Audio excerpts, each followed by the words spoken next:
is billed as the ultimate sports podcast. I told you, all of my critics, I told you all that I was the greatest of all time. Everybody has been waiting. I'm God gifted. He's a bull. I'm the matador. This is the Weekend Guy Podcast, and it begins now. Hello everyone, welcome back to the channel. Welcome back to the show.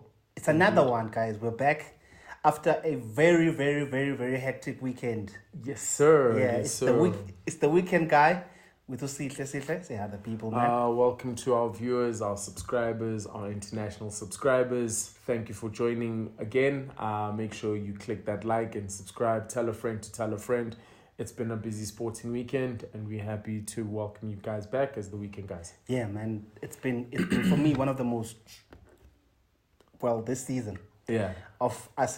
This season of me and you doing the podcast. Yeah. I'm just gonna talk about this season. Yeah. It's the first weekend where it's the first week where I've been so happy with my team, with Chelsea. They showed me something. Yeah, there's hope. They showed me the light. Dark tunnel. Yes, they finally showed us the light. There's light at the end of the tunnel, slowly but surely. So at least I'm not too unhappy this week with my team.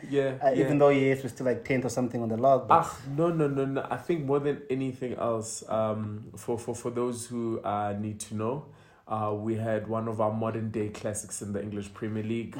Chelsea 4, Man City 4. First one of the year, I think. Isn't it? Yeah, probably. Yeah. I think that is year, probably the best game of this the year. season so far. Yeah. And do you know what? I think from the football purists, we're just happy that Chelsea showed some fight in his back. Yeah, you know?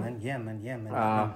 And what was so interesting is they had multiple scorers, so it was nice because you know what? If you're a betting man, you would have written Chelsea off. An easy 4-0 there. Yeah, it was an easy 4-0 for Man City. Yeah, and there was a time where I actually thought Chelsea could run away with it because first off, they dominated. They dominated City, and more than anything else, I think it's a sign to the rest of the league that City can be gotten this year. They're not looking invincible. They're not invincible. That's what I also saw. And I was like, okay, all right. The signs are there, at least for us as Chelsea fans. Yeah. But Man City is not invincible.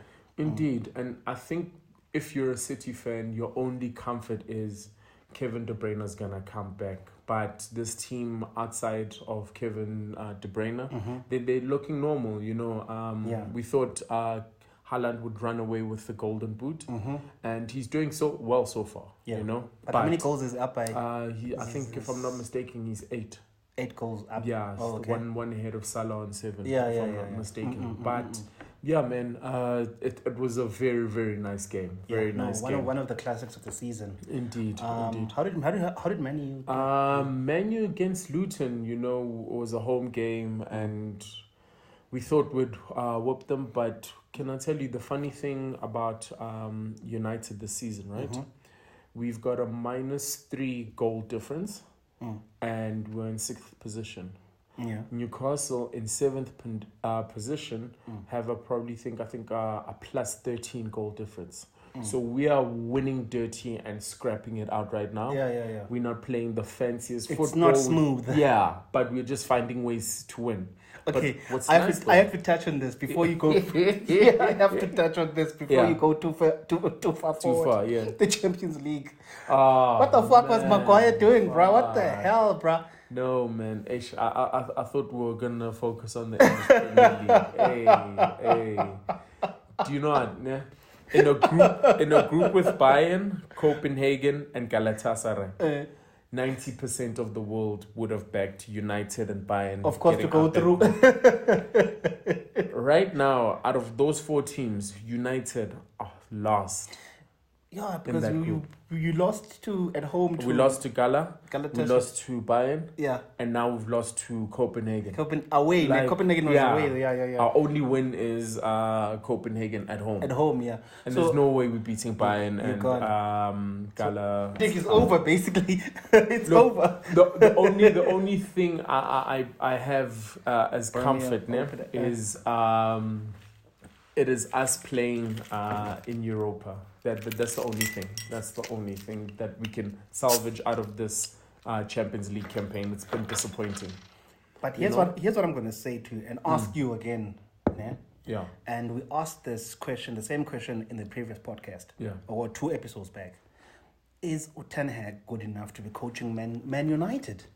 I'll say statistically yes. And reason why I say that, no? He's played 50 EPL games and he's won 30 out of the 50. 60%. Yeah, right? And the only other person who's got that win percentage is Sir Alex Ferguson. And when you hire a coach, I think in the hierarchy of performances you want is for someone to perform the most in the league. You know, Man United can't be just cup specialists who want to be competitive in the league. So statistically, he's good enough. But more than anything else, I'd question man management. Oh, he's poor there. Yeah, that's, I think, an area of improvement. But also, right, in his defense, Man United are scrutinized differently compared to all other clubs, you know? Yeah, of and course. The reason why I say that, right, is just this past week, there were blogs, you know, questioning Man United about how they scraped a 1-0 victory against Luton, the new boys. You know, I think they done a squad comparison. Man United's team was worth like £500 million and Luton's team was £15 million, right? And I get it, it's clickbait. Yeah. Right? Yeah. But the question is, the week before, Luton played Liverpool. Yeah. And they had a 1-1 draw. So Liverpool did not beat them. And not once was Liverpool questioned about their squad cost and what's going on with Liverpool, you know. But that being said, Ten Hag can do better in his man management, but also in how he speaks about his players, you know, because he says so much to the public about his players. Yeah, you don't train good, we know. You were late for practice, we know. He wasn't happy with your performance, we know. You know, and sometimes certain criticism can be in-house. We don't need to know. But that's a weakness on his side as a manager. 100%. It's a big weakness. I mean, it's a big weakness, which means he doesn't have the composure to contain himself in front of the reporters. Exactly. He doesn't know what to say. Yeah, because, and I'll give you a comparison, right? Arsenal lost to Newcastle, right? Via the VAR. Arteta went on a rant about the VAR. Yeah. He went and Arsenal put out a statement about the VAR, and that shadowed the result. In the same breath, it covered the bad performance of the players. It did, right now, you can't even think, who played bad in that game? You won't remember. You understand? You can't remember because the coach covered for them, yeah. Exactly. So that's my only criticism. But statistically, he's doing well. Because remember, for me, I've always viewed a new coach as, I'll judge you in your third season, because your first season, you're there, you observe, you see what you can change and try implement the culture. The second season, you're instilling your ideas and you've got half the guys you want and the other bad apples are on their way out. The third season, you have no excuse because now that is your ship to run. So in the transition period, I'll reserve my judgment, but progress so far, if I could rate him out of 10, I'd give him a 6.5 to a 7 if I'm lucky, but I'd rather go for a 6.5. I'm going for a 5. A 5. Damn. A 5. Damn.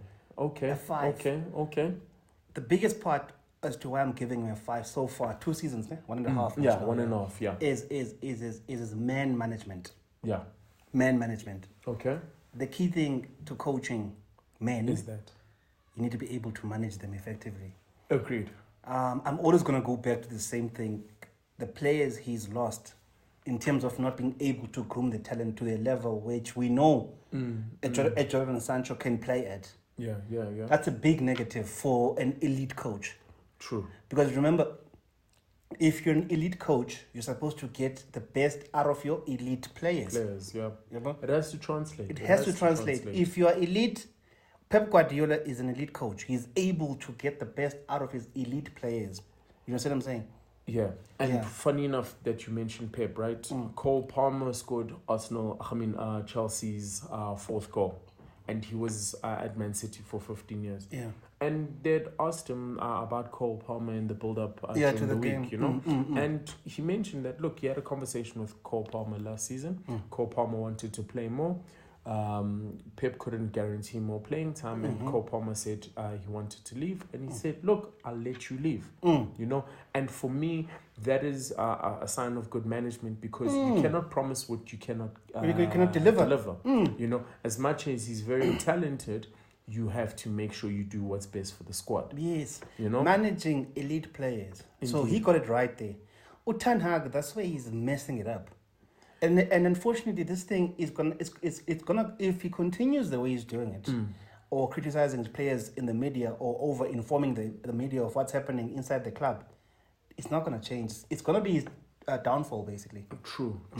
Because also another question then I want to put then to you is, do you think now the squad is starting to believe in Poch's vision and the Chelsea one? Yeah. You see, I know it's still early days. It's still early days. It's very, very early. Yeah? The nice thing is that against the champions, they were able to believe in the vision. So remember, I'd say it's easy to motivate yourself to play City, Man City. Yeah. But if you can do that against Man City, then the rest of the team, yes, they are starting to believe in his version of things. In his way of coaching and how's the team and how he wants the team to play. Okay. And when because I feel like with us, there's only one there's one key to the puzzle missing. Tell me, what is it? Nkunku. What's this? Nkunku. Yes, the French kid. Yeah. We just need him to come back from injury. You're gonna see us. You're gonna be. Yeah, because in our previous podcast, if you guys look back and watch, we've mentioned that Chelsea is lacking goals. Yeah, and he's got them. He's got them like in loads of goals. He's proven it. He's proved it pre-season that he's got the goals, and he's got the ability to get the team moving. True. To get us to the next gear, he can actually do that. But right now, someone who's putting their hand up is Raheem Sterling. Yeah, I saw. Yeah, that was nice. He's actually playing the coming elite back role. to the best of his form. To the elite player we know he is. Yes. But then again, what I want to get your opinion as a Chelsea supporter, right? England squad gets announced. Marcus Rashford is having a shit season so far. Jack Grealish can't even get into Man City's left wing. Starting lineup, but they are then both picked ahead of Raheem Sterling. And we look at the numbers. Raheem has got better numbers than both. This season. Well, what are your thoughts on that? Or are you happy to have him not called up and risk being injured and continue proving his worth? I feel like for us as Chelsea, him not being called up at this current stage is actually firing him up. Okay. That's so the fire in your favor. Yeah, it does, very much so. Because you see the performance is actually bringing out for Chelsea at this current stage. So it's the fire he needs to actually fuel the team as well, to actually fuel us. Because even if you play him on the left or on the right, he comes in, he does his thing. Okay. So it's the fire he needs at the current moment to prove himself that, okay, I'm still elite. Yeah, I'm still elite. Okay. I'm still top 3 in England. It's like the same thing with Jadon Sancho. This is what Ten Hag is making a mistake on. The boy is an elite player. Do you know what I'm saying? You're supposed to give them, like Rashford. You cannot drop Rashford because he's off form or he's not. Got to give him a chance because you know how. What he can do when he's happy. Yeah. Ten Hag is going to be defined by Jadon Sancho for me in the long run. I'm not going to lie to you. No Maguire. But rumor has it that Sancho is leaving. He's leaving. He has to leave. He has to leave. Whether it's on loan or they trying to get permanent. We can buy him. We could buy him. Chelsea could buy him. And you would see how Pochettino is able to manage. But you guys have more than enough rights in their fingers. That's we are proper. We're packed. We're good with that. Remember, we like the build team. Billionaire. So we cool. We are fine. We just need back Nkunku. Then I feel like things gonna start moving in the next direction. Yeah. Okay. But also, just maybe a stat to share with our viewers, right? Top 5 right now in the EPL, separated by less than 4 points. Yeah, it is less than 4 points. I think if I'm not mistaken, Aston Villa is 25 points, and Man City right now at number 1 is 28 points. So shout out to all the villains out there. Aston Villa is finding themselves in unusual but that's that territory. That's that money, Arsenal money most for them.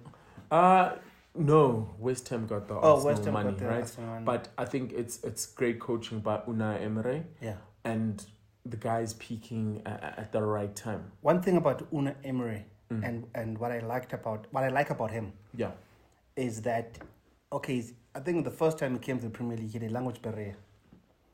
The whole Spanish when he thing. coached Arsenal. Yeah, coach Arsenal. There was a language barrier. He was very, very sorry. And then he's like, okay, cool. I feel like, you see, if it was a lesser Spanish coach, he would say, okay, no, let me just go back to Spain. Let me go perform. But he did go back to Spain. He did go back to Spain for Villarreal.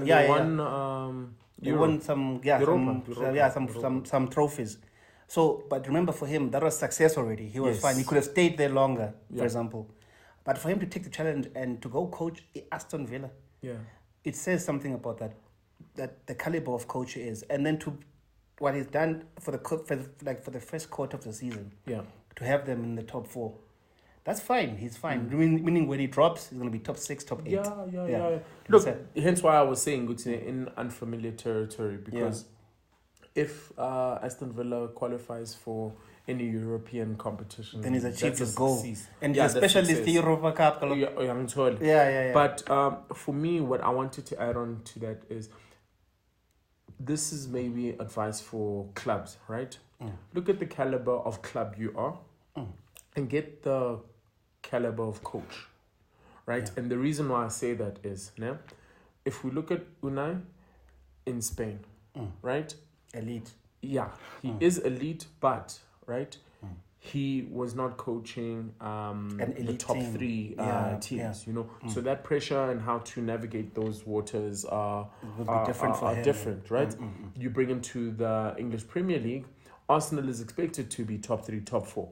So maybe the challenge there was a bit a step too far, right?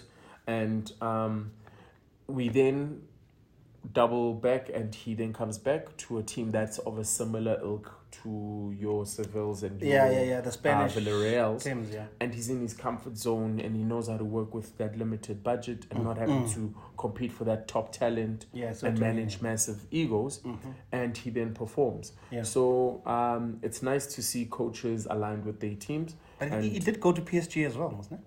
Yes, he went to PSG and same result. Same result. He likes those mediocre. Yeah, he's like an underdog coach. Exactly. Take me from underdog, then I'll take you take you up. Yeah, I'll take you up. He doesn't know how to be a big dog, but he doesn't. Shout out to them. It was an interesting weekend in the EPL. Too much.